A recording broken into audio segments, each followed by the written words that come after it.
notice it's not in English, it's in German. So there's a lot of Germans in Pennsylvania. They actually have to print the laws in Pennsylvania in German and in English during that time period. So one of these guys was hanging out that night. He decides to translate this the very next day and print it. So before anybody gets their hands on that, we have a foreign language German edition of the Declaration of Independence. I love every bit of that. So I am the first person to set this in type and print this. Nobody has ever recreated this stuff. It wasn't me. A 90-year-old friend of mine cast the letters. Like he has the casting machines to make the individual metal letters. Found the typeface from another old friend of his, because that's a really rare typeface, and he set the type. Pretty awesome. Yes. So the other things that I do here are intaglio, copper plate, things like this. Gesundheit. These are made from copper plates.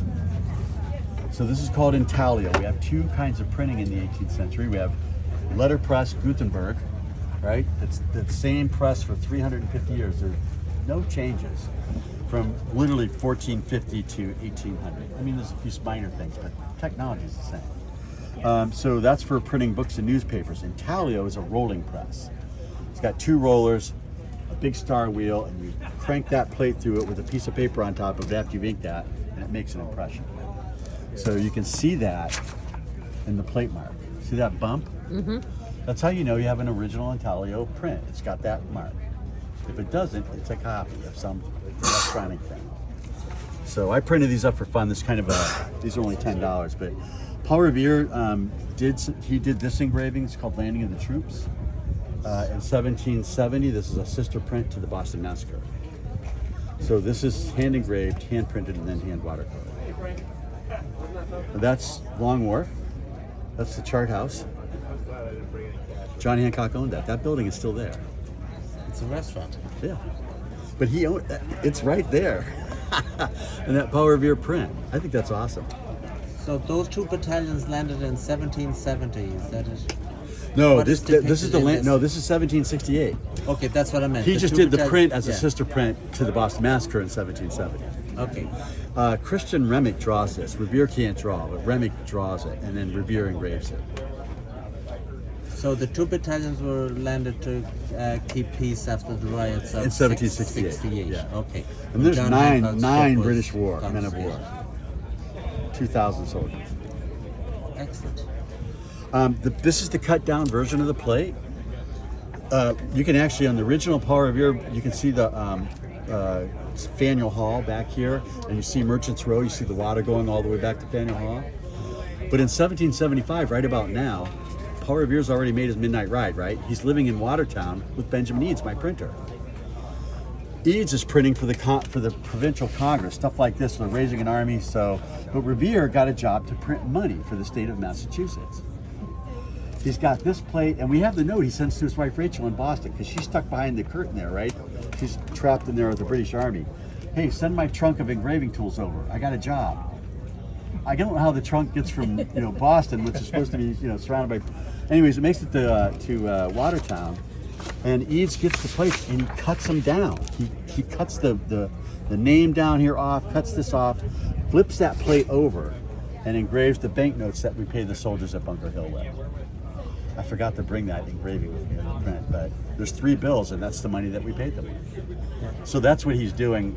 In the Boston Massacre print, he also flips over and does banknotes on that. Prints lots of them. Now, talking about banknotes, these prices or these earnings here seems to be very significant back in 1775. 15 pounds a month. That seems a lot of money. That's for a colonel who raises a regiment. Okay, so he's got to raise the regiment. Yeah, that's how you get your commission, is by raising. It's not by merit. It's by how many people can you recruit. New Englanders like to elect their own captains, right? So we like fighting with our own people or our own families. So that's just the militia system does that. So they've recreated the militia. Joseph Warren probably wrote this. In fact, I'm sure that he did. He gets killed at Bunker Hill, right? But look at how he spells surgeon. That's like the Latin version. And then down here it says surgeon's made. So I know it's him. And he's kind of in charge of this. But yeah, but they're paying you in paper money. And it's as good as what's written upon paper. Pretty much. Benjamin Edes goes broke. My printer goes broke taking that one. You mentioned different editions of the Declaration of Independence. How many editions were there? They were all very similar, but there were slight differences between So all. there's so every newspaper in America prints the Declaration in the newspaper. It's nothing special. There's no headline or anything like that. But 13 printers do broadsides. So the first one obviously is Dunlap in Philadelphia. That's the night of July 4th. Second one is the German one. Third, fourth, fifth, and sixth is wherever those horses are going, and dropping a copy, and then they're setting it locally.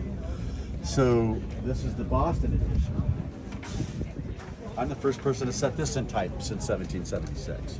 Nobody's ever recreated. There's 3 originals of this in existence. I found one at the Bostonian Society. They didn't know they had it. That was a nice find. It was hanging on the wall, but and I walked by it a million times, but they didn't know they had it. Yeah. I found a pamphlet from like the 1950s called Contemporary Broadside Editions of the Declaration of Independence. And it told me where every copy of every one was known at that time. And they said the Bostonian Society had one. I just done a bunch of work with the Bostonian Society. Like I produced the Boston Massacre reenactment for about 5 years for them. And I rang them up. I go, do you guys have this John Gill Declaration? It says here in this book from 1950 that you do. They're like, we don't know. Well, look, about 3 days later, I get an email. We've got it. I rushed over there, man. And I rushed over there, and they take it out of their archive thing, and the archival box, and they open it up. It's a pristine copy. I'm like, at that point, I'd never seen one before. Not torn up, no smooches on it. It was beautiful. And I look at the curator for Old State House. I go, do you know how rare this is? Now I'm feeling like the Antiques Roadshow go, right? I'm like, do you know how rare this is? They're like, no. I said, this is one of 3. Boston Public Library has one. I forget where the third one is. Really, they say. I go, yeah. I go, value? Any idea how much it's worth? They go, we have no idea. I go, one of these is sold for $685,000. Wow, that's a lot. They're like, Shoot it off for $50 for it. good thing we keep it in the vault. This one, I was handling the Dunlap broadside. There's 27 known of those. Mass Historical Society has one. That's a $30 million document. If you want to buy one. That's what they're up to now. There's one in New Hampshire. That's at Exeter. Yeah. Well, jointly owned by the Independence Museum and the state, I believe. Makes sense. Well, the state would have owned it originally. Well, yeah. Where the museum is, I forget the family name that lived in the house. It was in that house for like 200 years. There's a printing press in that in the museum in Exeter. Could be. Well, there is, because I looked at it. Oh, okay. They had the plat in the wrong way, sideways. I told them. But the broadside was the Cincinnati Society. Society of Cincinnati, yes. They ended up owning the house from way back when. The broadside was up in the attic, I don't know, 50 to 100 years. They found it there. And back, I don't know, a couple decades ago, when they found it, back then I think the value was estimated around 5 to 7 million. They wanted to sell it. As soon as they started talking about putting it up for sale, the state found out about it and said, I don't care if it's been in that house for 200 years. That belonged to the state. Yeah. And so now it's joint because they can prove it because they commissioned it. Well, no, this is the Dunlap style. That would have been owned. Well, one sent to each state, essentially. And It was, other, that's right. Right, yeah. So the New Hampshire copy ended up in this house for over 200 years. So jointly, I don't know, own custody, and yeah. So the Exeter Museum gets to display it once a year. I just had somebody in here earlier today from that was talking about it. Okay, yep. I didn't see it when I was up there. I was just looking at their press. And where it spends the rest of the year is kept a secret. Because, and you just mentioned if they're up to $30 million now. Well, when I was at Mass Historical Society, Peter Drummy came by. He says, we're locating it now. Somebody had moved it to a different place there. Okay. So there's something to keep track of, yeah. Harvard Houghton Library has 6 of the variants. Huh? So they got them all out for me one day at $100 million. I don't know, but they had giant tables at Houghton, and they had 6 Declarations originals. What do you have to